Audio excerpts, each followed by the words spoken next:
O mundo tá uma loucura. Do nada começou uma briga do Trump com Elon Musk acusando o Trump de envolvimento com negócio de criança e o caos generalizado. A empresa do Elon Musk, a Tesla, perdeu mais de 160 bilhões de dólares de valor de mercado. O Moraes chegou até a ter esperança que os Estados Unidos e o Trump iam esquecer ele por algum tempo, mas a realidade, a batata do Moraes continua assando e parece que está bem perto do ponto. Tanto que a Trump Media veio com um processo nos Estados Unidos, reforçou o processo nos Estados Unidos e pede que a justiça americana responsabilize Moraes por censura, mas responsabilize o CPF do Moraes, ou seja, ele como indivíduo, porque ele simplesmente furou os acordos internacionais e esse processo está sendo tramitado nos Estados Unidos. O advogado do Trump pega e fala: caso o Moraes não se posicione, ou seja, não contrate um advogado nos Estados Unidos ou escritório de direito nos Estados Unidos para defender ele em solo americano, a decisão sai ainda esse ano. Essa foi a pergunta do repórter. E pior ainda mais, porque a repórter tenta fazer aquele somebody love, sabe? Dá aquela puxadinha de pano pro STF e o advogado vai no couro seco. Ou seja, preste muita atenção, porque isso vai impactar completamente o Brasil. Em paralelo a isso, o nosso presidente, o Lula, está passando uma vergonha na França. Ele deitou no chão para fingir que era uma minhoca, um negócio horroroso, uma vergonha alheia desgraçada. O que me incomoda, nem ele tá passando vergonha. O que me incomoda é a gente estar pagando uma diária, que eu acho que é de 65 mil reais, para ele e para Janja. Ou seja, a conta tá saindo muito caro para esse brasileiro e fingir que é uma minhoca na França. Exatamente, tem a foto dele fingindo, tá? Não tô inventando isso aqui não, isso aqui é um fato. Ele virou o bobo da corte na França pro Macron, isso aqui é um fato. Em paralelo a isso, até os franceses estão criticando Lula. Ou seja, uma salva de palmas, porque até os franceses acordaram. E também temos o William Vac concordando com a minha humilde opinião, que eu postei recentemente, que basicamente o Lula desistiu das eleições de 26. Vou mostrar para você também.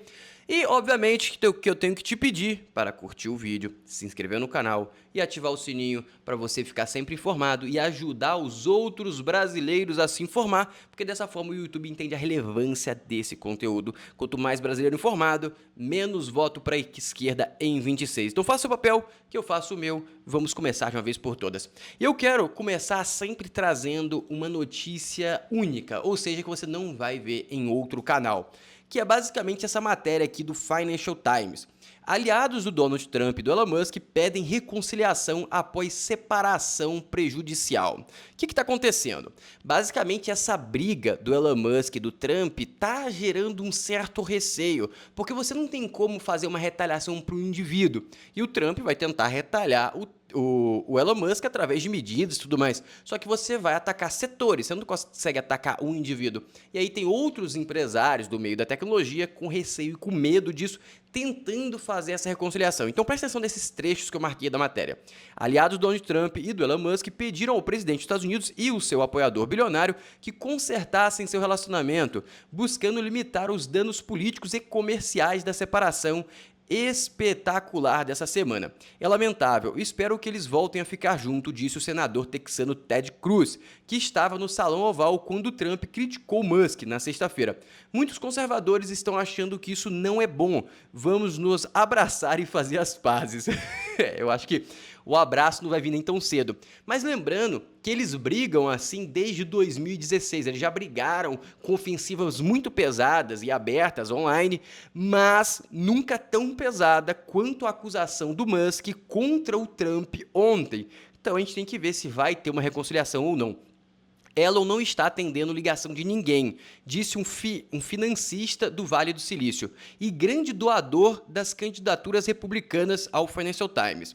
Nem de pessoas que têm bilhões investidos em suas empresas. O Vale está perdendo a cabeça. Basicamente, o Musk não está atendendo ninguém e o Vale, que é o Vale do Silício, que ele se refere, está perdendo a cabeça, porque essas medidas que o Trump pode utilizar para tentar afetar o Elon Musk vai impactar todo o setor da tecnologia. Essa é a expectativa. Dito isso, tem mais alguns trechos para você entender o tamanho disso. Trump tem poder, um megafone gigante e bilhões para gastar. Musk também. E aqui tem uns trechos que eu achei muito bom compartilhar com vocês. Desde que assumiu o cargo em janeiro, o presidente Trump quase não enfrentou oposição significativa. O Congresso tem se mostrado condescendente, visivelmente desinteressado em supervisão. Mas agora o Sr. Trump não está apenas confrontando um inimigo poderoso pela primeira vez neste ano. Ele está enfrentando um rival furioso, o Elon Musk, que tem a capacidade de sustentar uma luta e compartilha os instintos de ataque do presidente e sua disposição de destruir tudo para obter uma vantagem, mesmo que a curto prazo. O Sr. Musk, dono do X, com 220 milhões de seguidores, pode igualar ou até mesmo superar o volume de mídia do Sr. Trump, dado ao alcance limitado do Truth Social, a plataforma do presidente. O Sr. Trump pode ser um bilionário, mas o Musk é o homem mais rico do mundo e um dos empreendedores visionários da tecnologia mais bem-sucedidos da história. A parte da história eu adicionei. Ou seja, caros amigos, é uma briga em tanto para acompanhar e eu gostaria muito, se vocês querem que eu traga mais informações internacionais como essa, ou vocês preferem que eu foque 100% no Brasil? Comenta aqui que para mim é extremamente importante saber a opinião de vocês. E agora vamos voltar para o Brasil e eu gostaria de soltar esse vídeo aqui do William Vac, que ele concorda comigo na parte da questão de 2026 das eleições. Provavelmente o Lula não vem. Presta atenção no que ele fala. Todos nós estamos acostumados, quando a gente ouve falar de pesquisa, que elas vão dizer uma coisa mais ou menos assim, que a maioria dos eleitores, se a eleição fosse, sei lá, agora, próximo domingo, votaria no Lula, por exemplo. Ou que a maioria dos eleitores, se fosse a eleição agora, no próximo domingo, votaria no Bolsonaro ou em quem ele escolher, digamos assim. Um quadro de polarização calcificada que não mudava desde antes, hein, da eleição. Não mudava, pelo que parece, mudou. De 2022, mas agora está mudando segundo pesquisas. Uma delas, a da Quest, indica que uma maioria dos eleitores brasileiros não quer nem Lula e nem Bolsonaro. E uma maioria significativa... Grande reviravolta essa. Não quer dizer que o próximo presidente consegue ganhar sem o apoio de um dos dois, mas a maioria não quer que esses indivíduos venham como presidente. Mostra uma maturidade da população de entender que é um jogo de rejeição à próxima eleição e também uma maturidade que não dá para ficar jogando nesses extremos que a gente estava fazendo. Cativa essa maioria de 2/3 do eleitorado que não querem que Lula tente a reeleição e não querem que Bolsonaro tente se candidatar, ele está inelegível. Mesmo entre eleitores que se consideram petistas, mais ou menos 15% dizem que Lula não deveria tentar um 4º mandato. Isso é muito para os petistas. 15%, a modo inglês, é muito grande e é um volume que está aumentando. Ou seja, até chegar a eleição, esse número tende a aumentar mais ainda. Essa é a teoria. Entre bolsonaristas, é substancial o número daqueles que prefeririam que o ex-presidente desistisse de tentar a candidatura e apoiasse algum nome desde já. Talvez seja cedo para se dizer que as bolhas calcificadas se desfizeram, mas a incessante polarização dá sinais de produzir grande cansaço no eleitor. Eu acho que o povo está pedindo uma terceira via, e eu acho que a terceira via pode vir sendo patrocinada pelo Bolsonaro se ele for inteligente. Embora os números demonstrem que tanto Bolsonaro quanto Lula possuem um grande cacife em termos de votos. Embora isso, parece claro que uma janela está se abrindo para outros nomes, especialmente no campo de centro-direita, e tem vários para escolher e todos vêm crescendo nas pesquisas. O problema é grave para a esquerda. Fora Lula, não tem hoje quem escolher. Eu falei isso para vocês no penúltimo vídeo. Acabou, o Lula não vem para 2026, pode acreditar, todos os indicadores estão dizendo isso, e se ele não tiver uma alta probabilidade de vencer, ele não vai entrar na disputa, ele não vai entrar. E quando o Lula desistir, possivelmente o Bolsonaro também joga a toalha e apoia um terceiro, pelo menos essa é a minha especulação. E agora eu vou mostrar para você um vídeo que é lamentável. É muito lamentável esse vídeo e já acrescento que quem está financiando isso é você, tá bom? Olha que vídeo lamentável, horroroso, ridículo que aconteceu na França. O Brasil voltou para os brasileiros e para o mundo. Voltou para os ladrões, olha os idosos sendo roubados. Debaixo de chuva, o Brasil e a França são 200 anos. 200 anos, olha só, vamos falar desses 200 anos da França então, que eu acho muito pertinente, olha só, 200 anos. Esquerda francesa critica honoris causa de Lula, defende ditaduras. Jornal La Libération, tô tentando lançar meu francês aqui, né, galera, perdão. Diz que o presidente brasileiro relativiza ações da Rússia e apoia regimes autoritários. Isso aqui é a pura verdade. Ou seja, França e Brasil não estão lá tão unidos, assim, não com Lula, pelo menos. Vamos continuar aqui que só piora essa vergonha. Lula recuperando o prestígio do Brasil. É Lula! Vai dormir. E que essa relação dê muitos bons frutos pro povo brasileiro e pro povo francês. Então, Que fruto o quê? O povo francês não tá gostando? Vergonha isso. Sabe qual que é a parte que mais me incomoda? É que a gente tá gastando tubos e tubos de dinheiro para essa palhaçada. Ah, quanto que tá custando, Floriano? Tem um número aqui, ó. Diárias de hotel em que o Lula está na França chegam a mais de 64 mil reais. Ou seja, é caro a gente bancar essa palhaçada do Lula e da Janja. E para piorar, você pode falar assim, isso não é palhaçada. Se isso aqui não é palhaçada, o presidente foi imitar uma minhoca deitado num show pro Macron. O Macron aqui, até a Marina Silva tá pensando, que é isso? Que eu vim fazer aqui? Até a Marina Silva não tá acreditando. Ela deve estar pensando, isso não parece a minhoca não, não parece a minhoca não. Lula vira bobo da corte de Macron em Paris, enquanto o Brasil afunda em imposto e escândalos. Isso aqui saiu em vários portais de notícias. Em exposição, Lula se deita no chão e reproduz movimento de acrobata. Ou seja, é um palhaço. Virou um palhaço. Virou um palhaço. Ó, e quem quiser organizar a sua vida financeira, ó, baixa o Saldo Positivo. É só buscar tanto na App Store quanto na Play Store. Saldo Positivo você consegue organizar. É um aplicativo gratuito. Dito isso, vamos continuar aqui. E como se as coisas não tivessem ruins o suficiente para o Lula, as coisas só pioram. Por quê? O inimigo dele, que é basicamente o Milei, só melhora a economia argentina. A economia argentina está crescendo 8% em abril, ou seja, o plano de Milei dando muito certo, e o plano de Milei é exatamente o oposto do Lula. Enquanto o Lula afunda o Brasil em um buraco eterno, olha o que o Milei tem feito com o crescimento da Argentina. Logo, a aprovação do Milei está gigantesca e isso também deve influenciar as eleições de 2026. Dito isso, tanta notícia negativas, temos uma notícia positiva, que é basicamente essa aqui. O que a Veja quer dizer da crise à oportunidade? Basicamente, a crise do IOF, que a loucura completa do governo, fez simplesmente tentar passar um aumento do IOF, que não é um imposto de arrecadação, e sim um imposto regulatório, ou seja, para evitar que saia muito dinheiro ou que venha muito dinheiro, ou seja, para você regular o mercado. Logo, eles utilizaram isso para arrecadação, sem conversar com o Banco Central, sem conversar com empresas do setor, só jogaram na mesa. Essa crise gerou um caos completo, como era esperado. E agora, como não está tendo saída para igualar o IOF, Floriano, é tributação de criptomoeda. Não iguala, vamos supor, vou dar exemplos aleatórios, tá? Um pouco perto da ordem de grandeza. A expectativa era arrecadar uns 30 a 40 bilhões com IOF, que provavelmente não seria a realidade, mas beleza.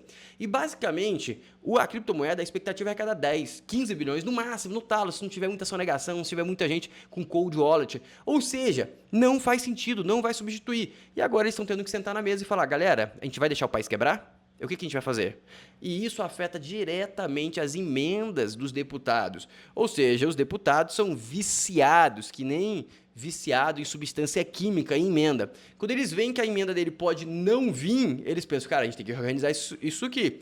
Então agora está começando uma conversa sobre corte fiscal, ou seja, reduzir a máquina pública. Exatamente, reduzir a máquina pública. Mas eles vão fazer isso perto de eleição? Não sei. Segundo essa matéria da Veja, eles estão em conversas avançadas e as partes estão começando a topar tal atitude. Mas em ano eleitoral, eu realmente fico muito descrente disso acontecer. Enquanto isso, a nossa justiça brasileira continua cada vez mais injusta e mais tendenciosa. Janine nega pedido de PL para Bolsonaro ser julgado em plenário do STF, o que, segundo a Constituição, seria o mais coerente.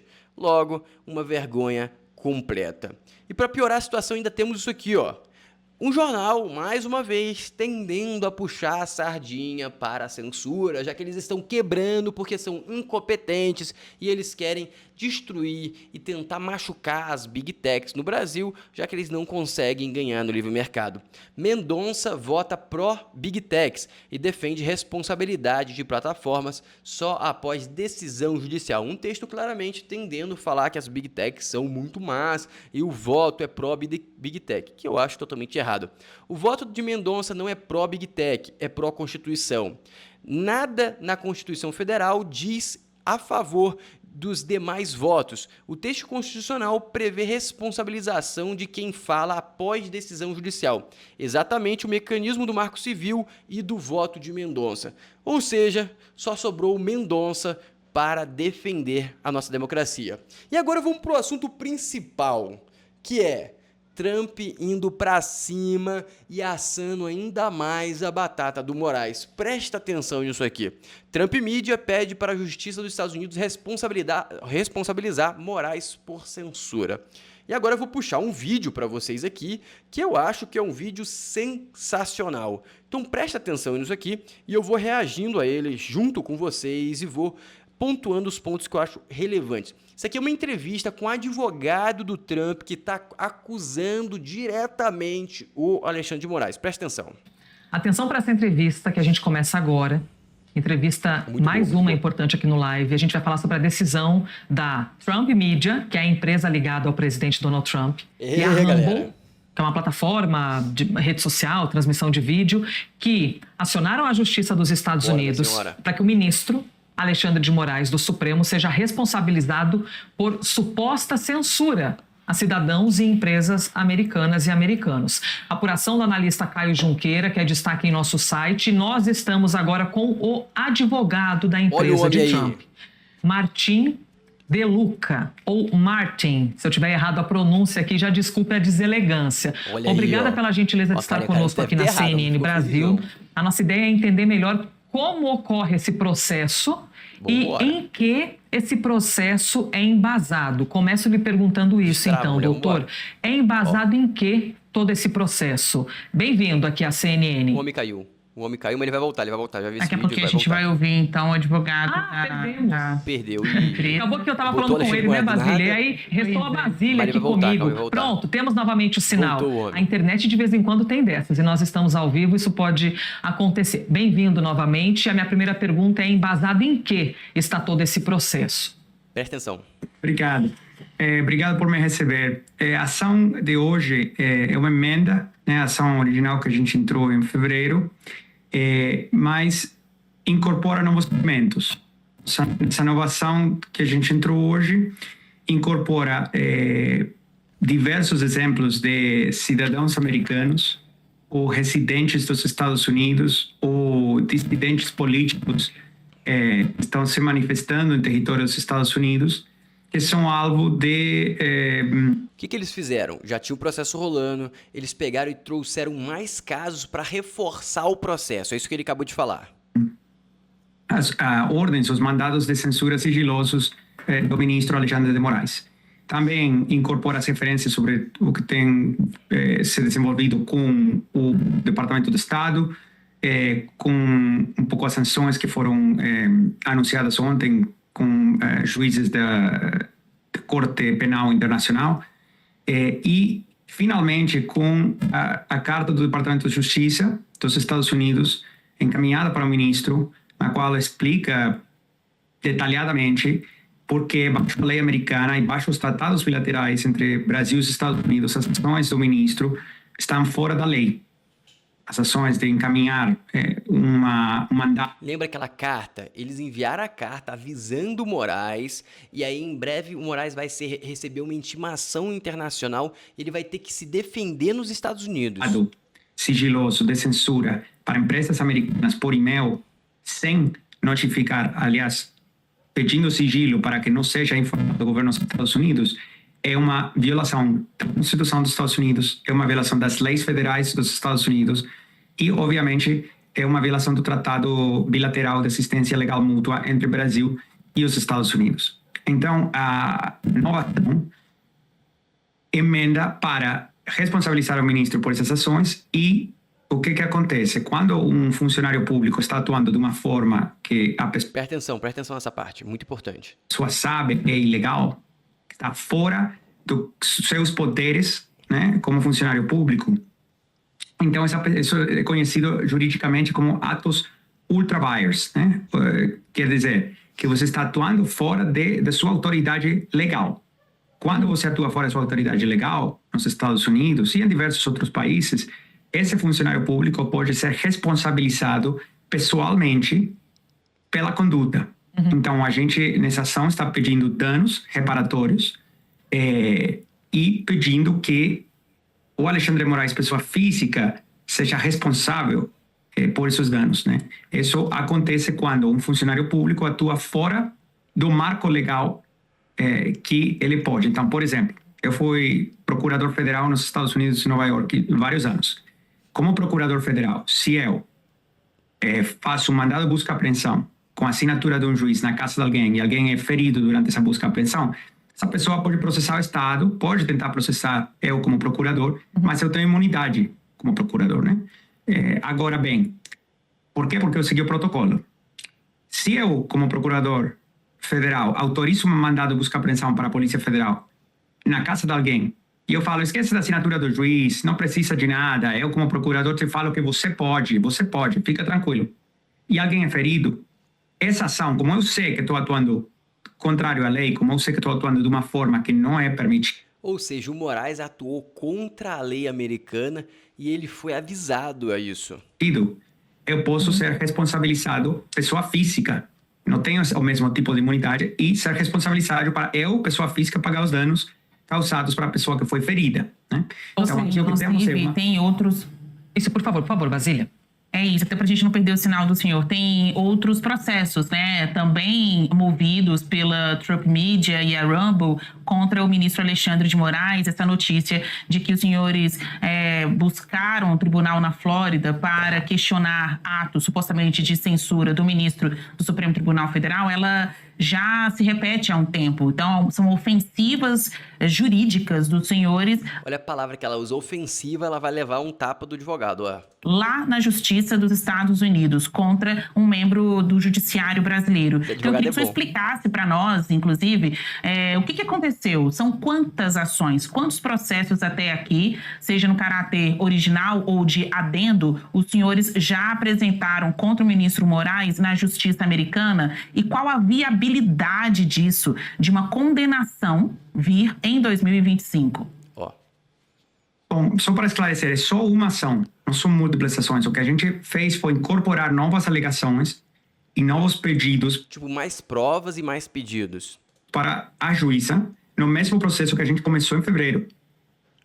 Esse processo continua ativo, tá? Então, não são várias ações, é a mesma ação, o mesmo processo, que é o processo no Fórum Federal em Tampa. Eu não chamaria de ofensivas ou ataques, porque não é o que são, tá?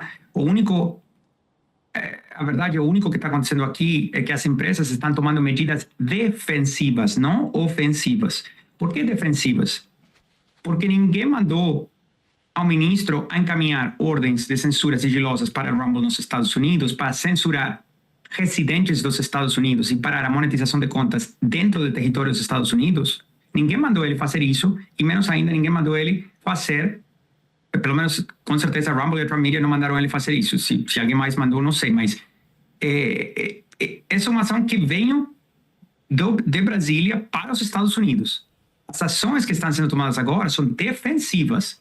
Primeiro, a gente pediu que seja invalidado e reconhecido que essas leis não são executáveis, que que os mandados não são executáveis, que os mandados são ilegais. O Departamento do Estado tem respondido a essa manifestação, o Departamento de Justiça tem se manifestado também, né? E, obviamente, o ministro é bem-vindo a apresentar uma defesa, a explicar por que ele acha que as ações dele, né, no caso da Rumble, cumprem com os tratados internacionais Brasil, Estados Unidos, que todo o resto do judiciário brasileiro respeita todos os dias, tá? Todo delegado da Polícia Federal sabe como fazer o protocolo e como seguir. E esse aqui é um caso único, porque não tem outros casos que eu saiba, de juízes brasileiros fazendo o que o ministro está fazendo. Só para ser bem claro, tá? Ou seja, o Moraes vai ter que ir nos Estados Unidos se defender. Ou seja, o jogo virou, não é mesmo? Sim. Desculpe, pode concluir, por favor. Então, não é uma ação ofensiva, não é um ataque a ninguém. É uma ação defensiva. O que poderia acontecer facilmente é revogar esses mandados, né? E as medidas punitivas desses mandados que estão feitos de forma ilegal. Se o ministro quiser fazer de forma legal, o jeito certo seria notificar o governo dos Estados Unidos em Washington e pedir que o governo dos Estados Unidos faça cumprir, assim como o governo americano faz todos os dias com o governo brasileiro. Você pede que a decisão americana, a ordem judicial americana, seja homologada por um juiz brasileiro. O juiz brasileiro homologa e vai encaminhado para quem for no Brasil. Posso acrescentar uma dúvida? Simples reciprocidade. Martim, só uma dúvida. Tem havido um movimento aqui no Brasil que traz muito o nome de Eduardo Bolsonaro, filho do ex-presidente da República, como se ele estivesse arquitetando, mobilizando todo esse movimento que nós estamos vendo. No que diz respeito a Trump Media, no que diz respeito a Rumble, inclusive o ex-presidente teve que ser ouvido na Polícia Federal por causa disso. Tem envolvimento? Eduardo Bolsonaro participa do processo ao qual o senhor está envolvido? Não, Eduardo Bolsonaro não participa do processo. Quem participa do processo hoje é Trump Media, Rumble e Alexandre de Moraes. Ok?